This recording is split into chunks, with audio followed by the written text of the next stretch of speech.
Hello students, आनंद श्रीवास्तव की mathematics class में आप सबका स्वागत है। आज हम आपको 9वीं कक्षा के गणित के अध्याय 4 जिसका नाम दो चरों वाले रैखिक समीकरण है के अंतर्गत प्रश्नावली 4.3 पढ़ाएंगे। इस अध्याय के पीछे के दो प्रश्नावली अर्थात 4.1 और 4.2 में क्रमशः आपने किसी दो चर वाले रैखिक समीकरण की पहचान, उसका निरूपण, किसी दो चर वाले रैखिक समीकरण की परिभाषा, उसका हल, ये सब चीजें पीछे के इन दो प्रश्नावली में सीखा है। इस प्रश्नावली में हम आपको दो चर वाले रैखिक समीकरण का आलेख कैसे खींचा जाता है ये आपको बताएंगे। तो आइए अब हम इस प्रश्नावली के प्रश्नों पर चलते हैं। इस प्रश्नावली में कुल 7-8 प्रश्न हैं और पहला प्रश्न के 4 भाग हैं। प्रथम प्रश्न में आपसे कह रहा है दो चरों वाले निम्नलिखित रैखिक समीकरणों में से प्रत्येक का आलेख कीजिए। तो सबसे पहले तो हम आपको एक बार कोऑर्डिनेट ज्योमेट्री, निर्देशांक ज्यामिति का रिवीजन कराना चाहेंगे, क्योंकि जब तक वो नहीं आएगा आप आलेख नहीं खींच पाएंगे। तो 1 मिनट के लिए आप फिर से कोऑर्डिनेट ज्योमेट्री में चलिए। आपने पढ़ा है निर्देशांक ज्यामिति में कि यदि हम किसी तल में दो लंबवत रेखाएं ले लें तो ये लंबवत रेखाएं अक्ष कहलाती हैं, और जिस बिंदु पर ये काटती हैं दोनों रेखाएं इसे मूल बिंदु कहते हैं। ये यहाँ पर जो ये क्षैतिज रेखा है इसे हम एक्स अक्ष बोलते हैं, और जो ये ऊर्ध्वाधर रेखा है इसको वाई अक्ष बोलते हैं। एक्स अक्ष और वाई अक्ष पर ऐसे मात्रक बने होते हैं, जैसे 1 2 3 1 2 3 4 5 6 7 ऐसे आगे तक। इधर की तरफ -1 -2 -3 -4 -5 आए। ऐसे ऊपर की तरफ 1 2 3 4 5 6 7 ऐसे वाई अक्ष पे नीचे की ओर -1 -2 -3 -4 -5 आए। और जब हम इस तल पर, जिसे कार्तीय तल कहते हैं, जिसमें ये एक्स अक्ष और वाई अक्ष हैं, किसी बिंदु को जब हम निरूपित करते हैं तो एक्स अक्ष की धन दिशा, ये जो दाहिने तरफ की दिशा है ये इसकी धन दिशा होती है। वाई अक्ष की जो ऊपर की तरफ की ये दिशा है ये वाई अक्ष की धन दिशा होती है, और ये इधर की तरफ एक्स अक्ष की ऋण दिशा और इधर की तरफ वाई अक्ष की ऋण दिशा होती है। तो जैसे हमको कोई बिंदु धन 3 और धन 4 इस एक्स अक्ष कार्तीय तल पर निरूपित करना है, तो धन 3 1 2 3 और धन 4 1 2 3 4 मतलब यहाँ ये मिल जाएगा। यही बिंदु अगर जो 3 -4 हो जाए तो एक्स अक्ष पर 1 2 3 धन 3 दूरी और फिर वाई अक्ष पर ऋण 4 दूरी, मतलब 1 2 3 4 ये यहाँ पर ये बिंदु आएगा धन 3 ऋण 4। ऐसे ही आप इन दो चतुर्थांशों में बिंदुओं की स्थिति का पता लगा सकते हैं। तो अब आइए हम इस प्रश्नावली के प्रश्नों पर आते हैं। इस प्रश्नावली के प्रथम प्रश्न में 4 भाग हैं, और पहला प्रश्न का जो पहला भाग है उसमें यह कहा जा रहा है कि दो चरों वाले निम्नलिखित रैखिक समीकरणों में से प्रत्येक का आलेख कीजिए। तो देखिए पहले प्रश्न का पहला भाग क्या है। प्रश्न 1 का पहला भाग, दिया गया समीकरण है, आपको दिया गया समीकरण यह है आपका x + y = 4।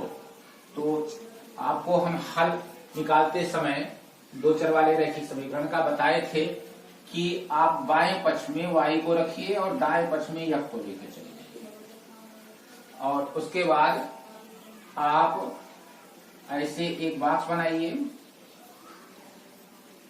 यहां पर लिखिए x और यहां लिखिए y, और इस समीकरण में आप x के दो आसान से मान जो आपको हल करने में सरलतम हो उनको लीजिए, मतलब जो भी इच्छा हो x के मान लीजिए। सबसे इजी क्या होता है, शून्य, जीरो रखकर कोई भी समीकरण या कोई भी सवाल हल करें तो बहुत आसानी से हल होता है।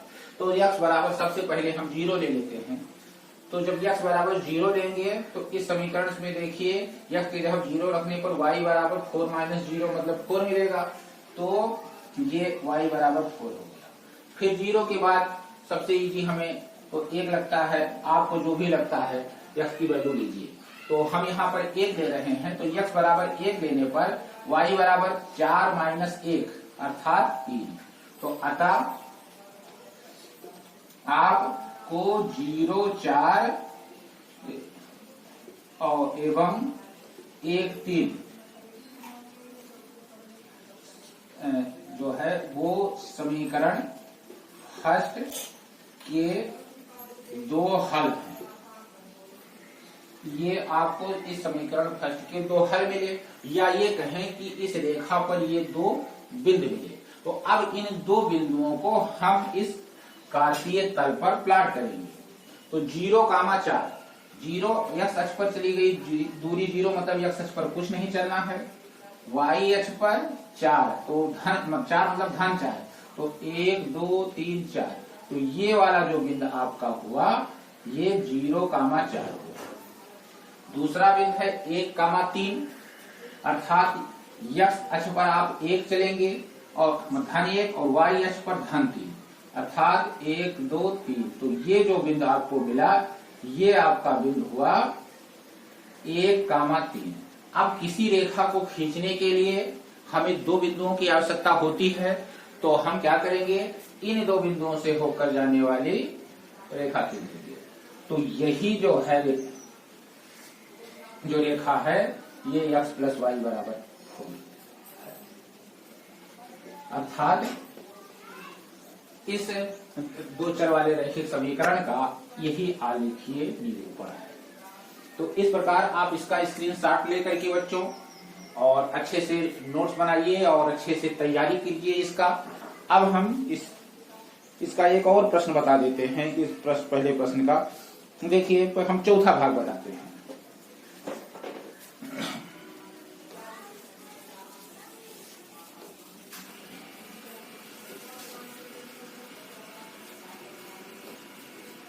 प्रश्न संख्या 1 का चौथा भाग।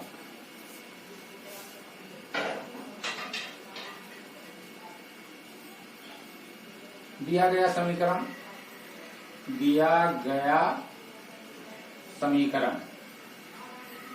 ये आपका है 3 बराबर 2x plus Y implies that आप इसे लिख सकते हैं y बराबर 2x प्लस वाई बराबर 3, और अब 2x को आप पक्षांतर कर दीजिए तो इम्प्लाइज दैट y बराबर 3 माइनस 2x। अब ऐसे भी इसके दो हल प्राप्त करिए। यहां x लिखिए, आप यहां y लिखिए। x बराबर 0 लेने पर तो इस समीकरण में 0 रख करके हल करिए, तो 2 इंटू 0 0 होगा, 3 में से 0 माइनस करेंगे तो 3 मिलेगा। x बराबर यदि आप 1 लेते हैं तो 2 1 कम 2 और 3 में से 2 जाएगा तो 1 बचेगा, अर्थात ये। तो इस प्रकार आपको क्या मिला, 0, 3 और 1, 1 समीकरण फर्स्ट के दो हल हैं। अब इसका ग्राफ खींचने के लिए आपको पहले कार्तीय तल यहां पर बनाना होगा, या आपको कहें कि ग्राफ पेपर लेना होगा, आप ग्राफ पेपर खरीद लीजिए और उसी पर इसका आलेखीय निरूपण करिए, मतलब आलेख खींचिए। यहाँ पर बोर्ड पे हम ग्राफ बनाते हैं। देखिए ये x अक्ष y अक्ष क्रमशः, x अक्ष हुआ ये y अक्ष, और इस पे बराबर दूरी पर यूनिट ले लीजिए, मात्रक ले लीजिए।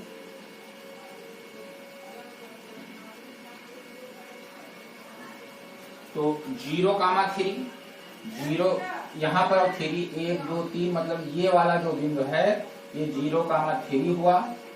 फिर 1,1 अर्थात x अक्ष पर 1 y अक्ष पर 1 ये, तो ये जो बिंदु हुआ ये आपका 1,1। अब यहां से जाने वाली इन दो बिंदुओं से लाइन ड्रा करिए।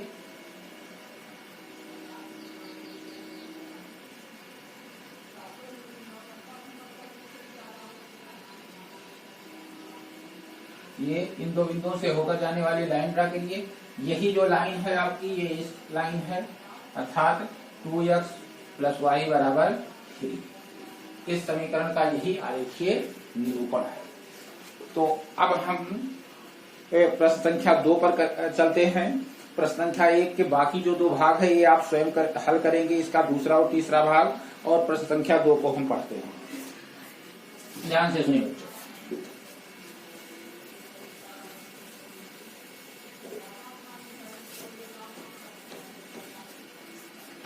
प्रश्न संख्या 2 में आपको कहा गया है कि बिंदु 2,14 से होकर जाने वाली 2 रेखाओं के समीकरण लिखिए।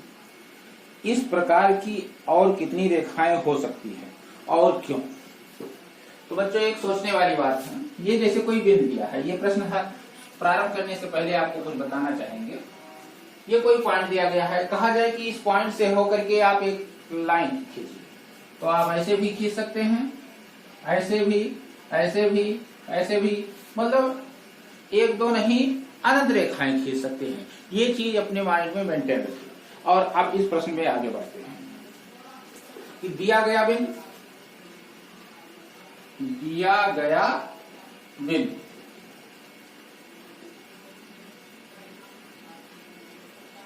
ये है आपका 2,14 2,14। तो कह रहा है कि इस बिंदु से होकर जाने वाली 2 रेखाओं के समीकरण लिखिए। आपने ये देखा कि किसी भी बिंदु से होकर के अनंत रेखाएं जा सकती हैं, तो इस बिंदु से होकर भी अनंत रेखाएं जा सकती हैं, जिसमें से हमें कोई 2 रेखा लिखनी है। तो हम कैसे ये रेखा का समीकरण लिखेंगे? हमें एक ऐसा समीकरण सोचना है जो इस बिंदु से सेटिस्फाई हो जाए, संतुष्ट हो जाए। तो हम मान लेते हैं कि माना अभीष्ट रेखाएं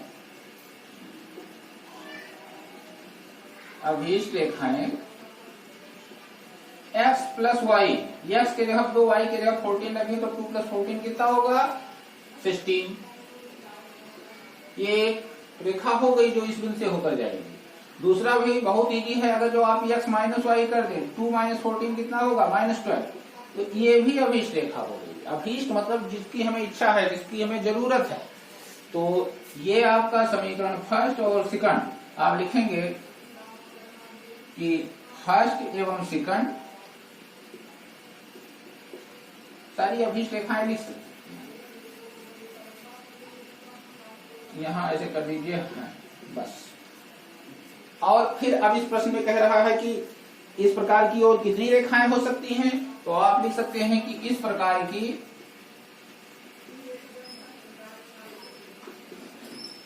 अनंत रेखाएं हो सकती हैं। अनंत रेखाएं हो सकती हैं। और कारण क्या है? क्योंकि एक बिंदु से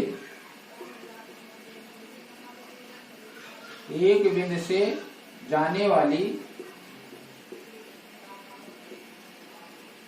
अनंत रेखाएं खींची जा सकती हैं। अनंत रेखाएं खींची जा सकती हैं।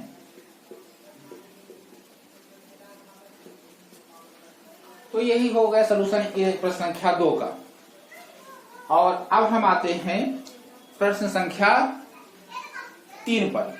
यदि बिंदु 3 4 समीकरण 3y = ax + 7 के आलेख पर स्थित है तो a का मान ज्ञात कीजिए।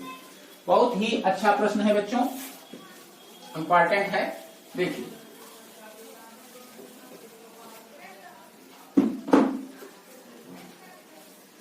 प्रश्न संख्या 3, दिया गया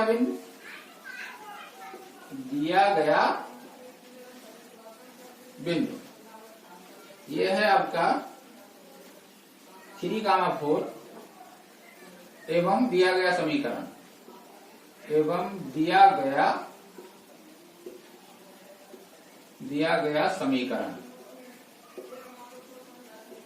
ये है आपका 3y बराबर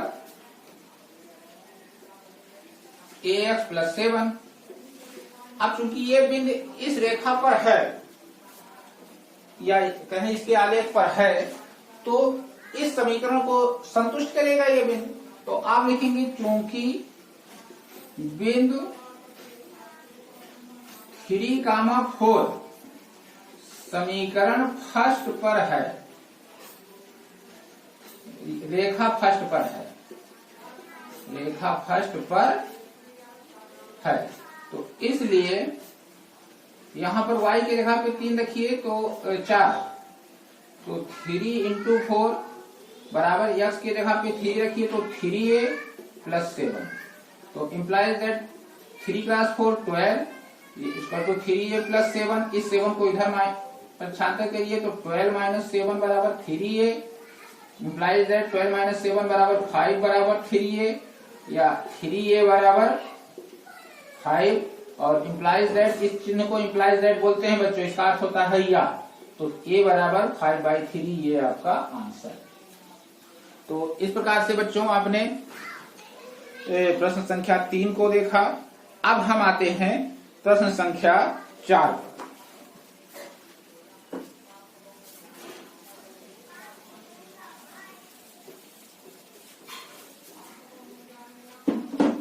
प्रश्न संख्या 4 में है कि एक नगर में टैक्सी का किराया निम्नलिखित है।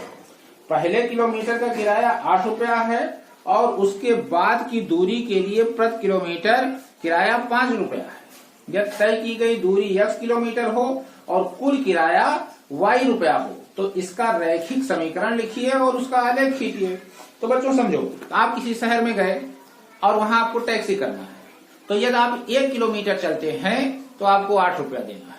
फिर उसके आगे दूसरे किलोमीटर से प्रति किलोमीटर 5 रुपया देना है। अर्थात अगर जो आप 1 किलोमीटर गए तो 8, लेकिन 2 किलोमीटर गए तो 8 धन 5 13, और यदि आप 3 किलोमीटर गए तो 8 धन 2 इंटू 5, मतलब 8 धन 2 किलोमीटर का 5 धन 5 10 रुपया, तो कुल मिलाकर 18 रुपया देना है। तो इस प्रकार से वहां पर टैक्सी का किराया है। तो आपको इस स्थिति को एक समीकरण के रूप में लिखना है, 2 चर वाले रैखिक समीकरण के रूप में, और फिर उसका आलेख खींचना है। तो दूरी को आपको x से रिप्रेजेंट करना है और किराया जो लग रहा है रुपए में उसको y से। तो आप लिखिए कि माना कुल तय की गई दूरी, कुल तय की गई दूरी बराबर x किलोमीटर, किमी लिख देते हैं, किमी मतलब किलोमीटर, एवं कुल किराया बराबर y रुपया। अब देखो बच्चों, प्रश्नानुसार y बराबर मतलब कुल किराया कितना लगेगा, पहले किलोमीटर के लिए तो 8 लग गया, तो अब बाकी बचे कई किलोमीटर, बचे बच्चों आपके x - 1 किलोमीटर, क्योंकि आप x किलोमीटर चले थे, तो 1 किलोमीटर पहले किलोमीटर का 8 रुपया लग गया, तो अब कुल बचा x - 1 किलोमीटर, और जो x - 1 किलोमीटर बचा है इसके प्रत्येक किलोमीटर पर आपको 5 रुपया देना पड़ता है, तो यहाँ 5 से गुणा करना होगा। अब आप इसको हल कर लीजिए, तो y बराबर 8 धन 5x - 5, या इम्प्लाइज दैट y बराबर 5x + 3, ये आपका हुआ समीकरण फर्स्ट। अब आपको इसी का ग्राफ खींचना है, तो ग्राफ खींचने के लिए सबसे पहले इसके 2 हल प्राप्त कर लीजिए। देखिए यहाँ x लिखिए और यहाँ y लिखिए। x की जगह पे आप 0 लेते हैं तो 5 × 0 0, y बराबर 3 मिलेगा। x बराबर 1 लेते हैं तो 5 × 5 3 8, x बराबर 8 मिलेगा। अब आप इसका कार्तीय तल बनाइए। आप ग्राफ पेपर लेंगे और हम यहाँ बोर्ड में तल बना देते हैं। 1 2 3 4 5 6 7 8 9 1 2 3 4 5 6 7 8 9 1 2 3 4 5 6 7 1 2 3 4 5 6 7 ऐसे ये आपका x अक्ष और ये आपका y अक्ष। तो आप लिखेंगे यहां पर 0,3 एवं 1,8 समीकरण के दो हल, समीकरण के दो हल हैं। और अब आप ग्राफ खींचिए।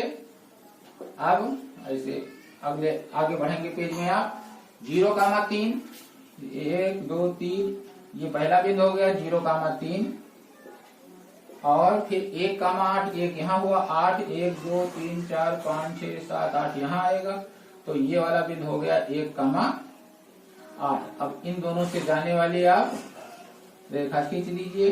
तो यही रेखा जो है आपकी y बराबर 5x+3 है अर्थात 5x+3 का ये ग्राफ है।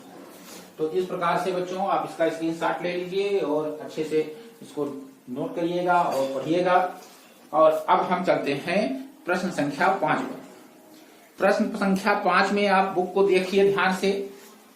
इसमें ये दो चित्र दिए गए हैं और इस चित्र में आपको कहा जा रहा है पहले भाग में कि इस चित्र ये जो ग्राफ है ये इन चारों में से किस समीकरण का है, और जो है ये दूसरा जो ग्राफ है ये इन चारों में से किस समीकरण का है।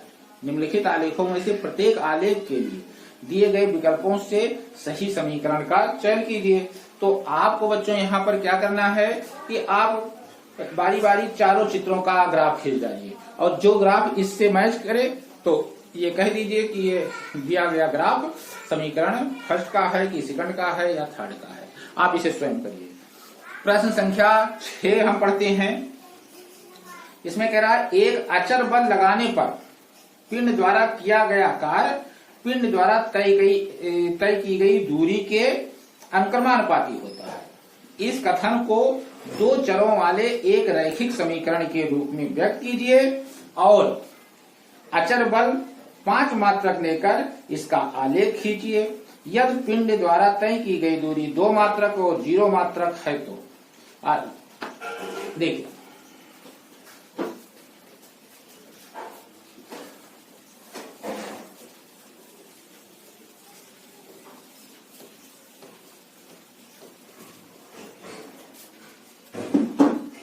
प्रश्न संख्या है आपका 6।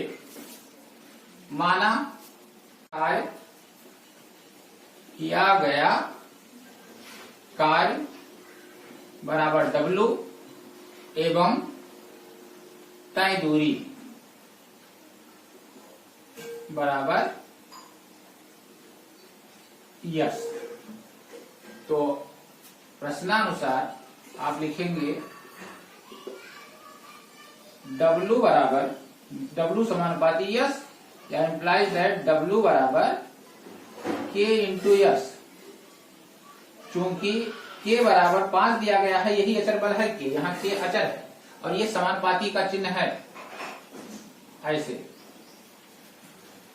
तो क्योंकि K बराबर 5 इसलिए W बराबर 5 यस, ये आपका आंसर होगा। अब आपको दो कंडीशन में कह रहा, दो भाग हैं इसके कि यदि पिंड द्वारा तय की गई दूरी 2 मात्रक है तो आप लिखेंगे भाग 1 ऐसे पार्ट 1 डालिए। यदि यस बराबर 2 तो W बराबर 5 इंटू 2 तो या W बराबर 10। तो इसलिए 2,10 फर्स्ट का एक हल है, समीकरण फर्स्ट का एक हल है। पुनः यदि यस बराबर 0 तो W बराबर भी 0, इसलिए 0,0 भी समीकरण फर्स्ट का एक हल है। अब आपको इस समीकरण के दो हल बच्चों प्राप्त हो गए हैं, तो आप वही विधि जो है कार्तीय तल बना करके, मतलब आपको नहीं बनाना रहेगा, बोर्ड पर जब हम पढ़ाते हैं तो हमें बनाना रहता है, आप ग्राफ पेपर ही लेंगे और उस पर x अक्ष y अक्ष ले करके इन दो बिंदुओं को प्लॉट करेंगे, 2,10 और 0,0 को, और फिर इन दोनों बिंदुओं से होकर जाने वाली रेखा खींच देंगे। तो इस प्रकार से एक आखिरी प्रश्न है 7वां, इसे बच्चों आप स्वयं करिए और ये प्रश्नावली आपकी समाप्त हो रही है। और अगले पीरियड में आपको प्रश्नावली 4.4 हम पढ़ाएंगे, जिसमें प्रश्नावली 4.4 में बच्चों मात्र 2 प्रश्न है, इसलिए हम इसको आज ही समाप्त कर दे रहे हैं। और देखिए प्रश्नावली 4.4,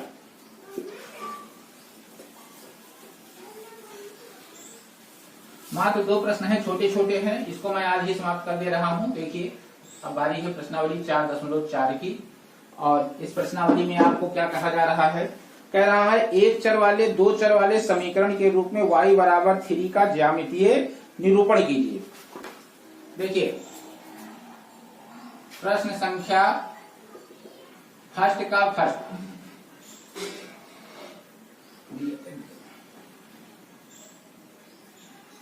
प्रश्न संख्या फर्स्ट, दिया गया समीकरण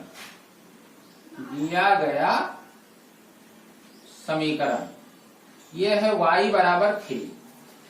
अब फर्स्ट भाग में कह रहा है कि एक चर वाले रैखिक समीकरण के रूप में इसका ज्यामितीय निरूपण करिए। तो एक चर वाले बच्चों आप जानते हैं, आप पिछली कक्षा में भी पढ़ चुके हैं। आप एक संख्या रेखा बनाएंगे, यहाँ 0 लीजिए, 1 2 3 4 5 6, ऐसे इधर -1 -2 -3 -4 ऐसे नंबरिंग कर लीजिए, 1 2 3 4 5 6 7, इधर -1 -2 -3 -4 ऐसे नंबरिंग कर लीजिए।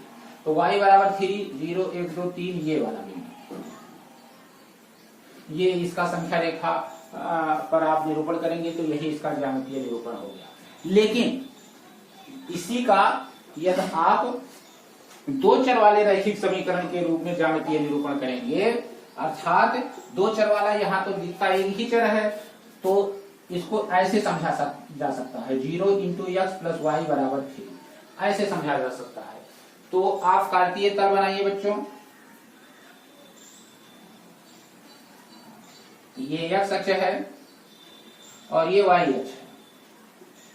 1 2 3 1 2 3 1 2 1 2 3 4 ये सब इस पर जो है पॉइंट प्लॉट कर लीजिए। अब इस पर अगर जो आपको दो बिंदु, वैसे तो y बराबर 3 जो है ये x अक्ष के समांतर रेखा होती है, 1 2 3 यहां से जाएगी यही रेखा, ये y बराबर 3 हो गई, इसका ज्यामितीय निरूपण हो गया।